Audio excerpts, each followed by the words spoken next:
Hello everyone, welcome back to Seema Kashif vlogs. कैसे हैं आप सब लोग। आज का जो टॉपिक है वो बड़ा ही ज़बरदस्त किस्म का टॉपिक है। उसमें हम लोगों ने बताया है कि कैसे स्ट्रगल हो रही है कैनेडियंस को आफ्टर कोविड। ये स्ट्रगल रियल है भाई। तो कमेंट्स करने से पहले प्लीज़ पूरी वीडियो देख लीजिएगा। हम लोगों ने डिटेल वीडियो बनाई है। ये 10-12 मिनट की वीडियो है, तो घबराइएगा मत कि आपको अगेन 15-16 मिनट की वीडियो देखनी पड़ेगी। और जिन लोगों ने अभी तक सब्सक्राइब नहीं किया है तो फौरन ही इस वीडियो को देखने से पहले या वीडियो के खत्म होने के बाद फौरन से आप सब्सक्राइब कर लें। तो जी पहला जो टॉपिक है वो है इकोनॉमिकल क्राइसिस, और ये रियलिटी है। इस पे आप लोगों को ये बात समझने की ज़रूरत है कि पहले जैसी इकोनॉमिकल सिचुएशन कनाडा की नहीं रही है। उसकी सबसे बड़ी वजह यह है कि कोविड के बाद जो लोन्स लिए गए थे, जो गवर्नमेंट ने इतने सारे आपको सीबा लोन दिया, ये लोन दिया, वो लोन दिया, वहाँ पे भी आपको प्रॉब्लम्स आई हैं उनको रीपे करने के लिए, क्योंकि कई लोगों ने जो है उसका भी गलत फ़ायदा उठाया था। जॉब्स लॉस हुई हैं आपकी, क्योंकि आपको ले ऑफ मिला है।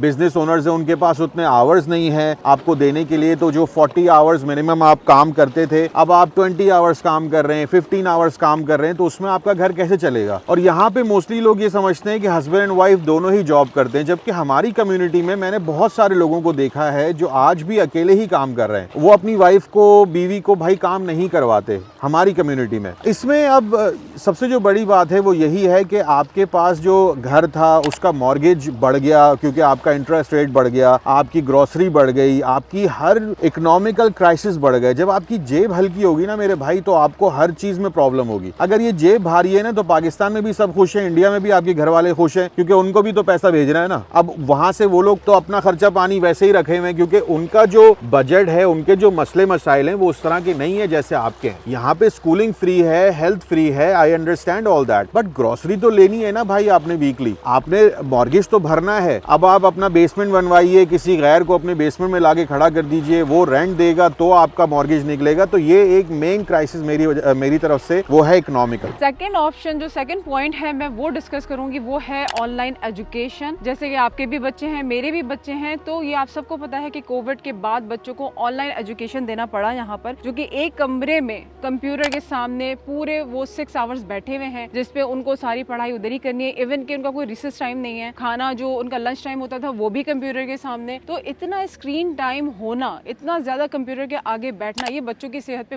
बहुत बुरा इसका असर पड़ा है। बच्चे जो हैं वो बहुत उनकी हेल्थ पे ये असर पड़ा है कि एक तो वो बैठे बैठे उनका वेट गेन हो रहा था, स्क्रीन टाइम इतना ज्यादा था कि जाहिर सी बात है कि उनकी आंखों पे इफेक्ट पड़ रहा था। ये भी एक पेरेंट्स के लिए बहुत ज्यादा मतलब एक परेशानी का बाइस था। दूसरा ये कि मेंटल हेल्थ की भी मैं बात करूंगी कि उनको एक, जैसे आप स्कूल जाते हैं, दोस्तों से मिंगल होते हैं, बैठते हैं, बातें करते हैं, अपने शेयर थॉट्स करते हैं, प्ले अराउंड करते हैं, ये सब कुछ मिस आउट था, और ये बच्चों को बहुत बुरी तरह से मुतासर कर रहा था। और कनाडा में आपको पता है कि यहाँ पर ज्यादा एक्टिविटीज होती भी नहीं है। ठीक है, मानती हूँ कि स्कूल और ये कॉलेज और यूनिवर्सिटीज ही हैं जहाँ पर बच्चा जो है वो बड़ा एंजॉय करता है। तो ये भी एक फैक्टर है इस चीज का कि बच्चों ने बहुत स्ट्रगल किया। अच्छा जी, जो मेरा अब टॉपिक है वो है ट्रैवलिंग का। ट्रैवलिंग के टाइम पे हम लोगों को कितनी ट्रबल, कितनी प्रॉब्लम हुई है। आई थिंक ये सब लोग जो है इस पे अग्री करेंगे कि हम लोगों को अगर रेस्टोरेंट जाना है, ट्रैवलिंग करने जाना है, तो वैक्सीनेशन का जो सर्टिफिकेट था वो आपके फोन में होना जरूरी है, जो आप दिखा के एंट्री ले पाएंगे। मुझे उससे कोई प्रॉब्लम नहीं था, लेकिन वैक्सीनेशन जब आपकी 4-6 महीने में तैयार हो गई और उसको आपने लगाया हुआ है, आपको पता ही नहीं कि आपकी बॉडी में गया क्या है, राइट। अभी तक उसके साइड इफेक्ट्स अगर लोगों को मिल रहे हैं, तो भाई मुझे नहीं पता है कि वो उसमें एक्चुअल में क्या था, क्या सिलसिले थे। और कोविड अभी तक है, ऐसा नहीं है कि आपने वो वैक्सीन लगा लिए तो अब आपको कोविड नहीं हो सकता है। कोविड आपको अभी भी हो सकता है। और जो वबा अभी आप देख रहे हैं कि ये चल रहा है टीवी पे, ये फिर से फैल रहा है, फिर से चल रहा है, और लोग अभी भी मास्क लगा के घूम रहे हैं, सारा कुछ कर रहे हैं। तो फिर ये भी सारा मसाइल है। और जी रेस्टोरेंट का जो सबसे बड़ा मसला था वो ये था कि अपने कोई फेवरेट रेस्टोरेंट जाना है, किसी की शादी है, उसने इन्वाइट किया हुआ है आपको, वो लोग भी वहाँ पे आपको जो है पूछ रहे हैं कि भाई आपके पास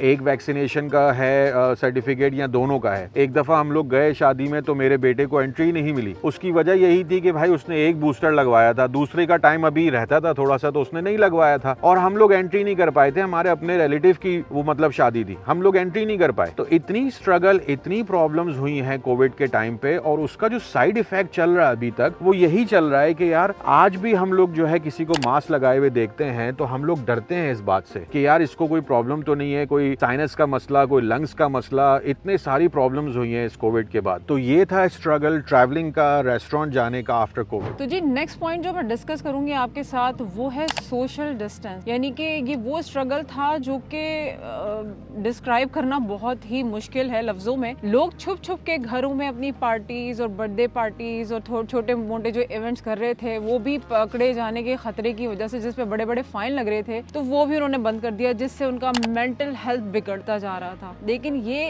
एक ऐसा अजाब था जिसकी वजह से लोग बिल्कुल पागल हुए जा रहे थे, और ये वो स्ट्रगल था जिसमें उनको अपनों की ही जरूरत थी और वो अपनों से ही दूर थे। वो किसी से मिल नहीं सकते सिवाय फोन पे बात करने के, किसी के घर नहीं जा सकते, कोई उनके घर नहीं आ सकता। तो इसी वजह से वो छुप छुप के भी जो इवेंट्स कर रहे थे उसपे पुलिस के छापे एंड ऑल सारा कुछ फाइन लगना, तो वो उससे भी कासिर, वो उससे भी चले गए। मैं बर्थडे की क्या बात करूं, ईद, दिवाली, होली, ये सारे वो फेस्टिवल्स थे जो घर वालों को सिर्फ अपने साथ ही मनाना था।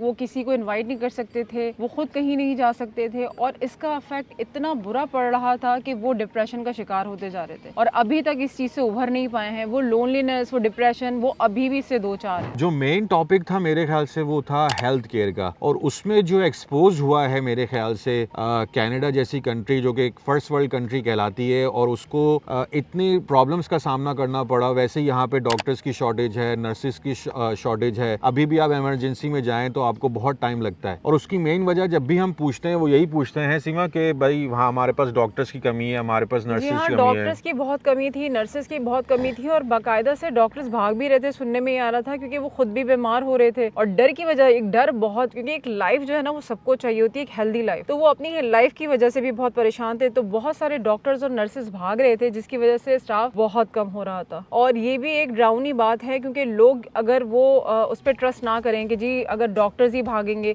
तो इनका इलाज का क्या होगा। मेरे ख्याल से जो कनाडा है वो सही से एक्सपोज हुआ था, अमेरिका सही से एक्सपोज हुआ था, क्योंकि किसी भी तरह की कोई तैयारी नहीं थी इस कंट्री में। वेंटिलेटर जैसी चीज़ जो है उसकी कमी थी आईसीयू में, हॉस्पिटल्स में, और जिन लोगों को लग रहा था वो भी थोड़ा बहुत मतलब बचते थे, फिर नहीं बच रहे थे। वैक्सीनेशन के बावजूद भी प्रॉब्लम्स हो रही थी, और ये वैक्सीन मुझे अभी तक समझ नहीं आया है कि विद इन 4 to 6 मंथ्स इन्होंने कैसे बना ली थी। क्या इनकी पहले से रियलिटी जो है वो नजर आ गई थी कनाडा की रियलिटी के, इसका हेल्थ केयर सिस्टम कैसा है। लॉन्ग टर्म वेट जो है वो तो सारा कुछ चलो समझ में आता है कि यहाँ पे लॉन्ग टाइम आपको वेट करना पड़ता है डॉक्टरों का सब कुछ, लेकिन यहाँ पे वो सिस्टम वैसा मजबूत नहीं था जैसे कि एक होना चाहिए। पहले से कोई प्रिपरेशन नहीं थी जैसे कि होनी चाहिए, कि कोई हंगामी हालात में या कोई इस तरह की जो खुदा ना खास्ता इस तरह की चीजें आ जाती हैं तो उसके लिए थोड़ा सा प्रिपेयर्ड होना चाहिए, और ये गवर्नमेंट का काम है। हंगामी हालात is the perfect word for this actually, क्योंकि हंगामी हालात ही थे और उसके लिए कोई कनाडा प्रिपेयर नहीं था। किसी भी आफत के लिए, किसी भी अजाब के लिए आई थिंक थोड़ा बहुत आपको प्रिपेयर रखना चाहिए अपने आप को, और मेरा नहीं ख्याल है कि उसमें कोई प्रिपरेशन थी। क्योंकि मेरे ख्याल से लोगों को खौफ इससे भी ज्यादा था कि अगर खुदा ना खास्ता वो कोविड का शिकार होते हैं तो उनके साथ क्या होगा, क्योंकि वो ऑलरेडी जानते हैं कि कनाडा में हेल्थ केयर का सिस्टम क्या है। हेल्थ केयर का सिस्टम हम उसके अगेंस्ट नहीं है, लेकिन अगर आप पाकिस्तान चले जाएं, आप इंडिया चले जाएं, आप जर्मनी चले जाएं, आप इवन अमेरिका चले जाएं, जहां पे आपको पे करके आपको वहां पे हेल्थ केयर मिलती है, और राइट अवे आपको मेडिसिन, राइट अवे आपको सर्जरीज, राइट अवे आपको प्रॉब्लम्स जो भी हैं आपकी वो रिजॉल्व करने की डॉक्टर्स कोशिश करते हैं। यहाँ पे प्रॉब्लम सबसे बड़ा ये है हेल्थ केयर का कि यहाँ पे आपको टाइम कंज्यूमिंग बहुत है। यानी कि अगर कोई सर्जरी करवानी है, किसी को अपेंडिक्स का अभी दर्द हो रहा है, भाई दर्द ही हो रहा, फटी नहीं है ना, तो 3 महीने के बाद आना। एक्चुअली में मेरे एक एम्प्लॉय के साथ ऐसा हुआ था कि उस बेचारे ने मुझे फोन करा और कहा कि काशिफ भाई कल मेरी सर्जरी। मैंने कहा यार वो तो 2 महीने बाद थी, असल में उनकी कोई अपॉइंटमेंट कैंसिल हो गई तो उन्होंने मुझे बुला लिया। तो ये है प्रॉब्लम में हेल्थ केयर का। आई होप कि आप लोगों को ये चीज समझ आई होगी कि हेल्थ केयर से हमें प्रॉब्लम नहीं है, हमें प्रॉब्लम है कि इतनी फर्स्ट वर्ल्ड कंट्री होने के बावजूद भी जो है आपको हेल्थ केयर पे अभी तक काबू नहीं रख सके इस पे आप लोग। जाते जाते जो है ना, मुझे एक चीज़ ज़रूर बोलनी है कि कनाडा की गवर्नमेंट के हम लोग जो इतनी प्रॉब्लम्स आपको बता रहे हैं कि कोविड में ये हुआ, कोविड में वो हुआ, वहीं उसने बहुत सारे बिजनेसेस को भी बचाया उस टाइम पीरियड में, जो लोन्स दिए, जो ग्रांट्स दी, उसके बाद जो है स्कूल ऑनलाइन करे, सारा कुछ गवर्नमेंट ने अपनी तरफ से बहुत कोशिश करी कि इस पैंडेमिक से डील करें, क्योंकि एक ऐसा अजाब था जो अचानक से आया। लेकिन मुझे आज तक समझ नहीं आता कि बिल गेट्स ने 2015 में, 2014 में उसने कोई स्पीच दी थी, उसमें फ्लू का वायरस उसने बोला था कि वो आएगा 2019 में ही आएगा, 18 में ही आएगा। बड़े लोगों की बड़ी बातें प्रेडिक्शन दी थी बेसिकली उसने। बड़ी रियल प्रेडिक्शन थी उसकी। अल्लाह ताला हम सबको इस अजाब से बचाए, कभी भी हमें उस कैफियत में ना लेकर आए। जब सीमा ग्रोसरी लेके आती थी, आप यकीन करें कि वो अकेली जाती थी, पूरे ग्लव्स, मास्क, ये वो, एक और निंजा बन के वो जा रही है। और उसके बाद आने के बाद वो हर चीज को वॉश आउट करना, खुद भी शावर लेना, मतलब किसी चीज को टच नहीं करना अंटिल अनलेस के पहले उसको क्लीन ना कर दें। बहुत मुश्किल टाइम था।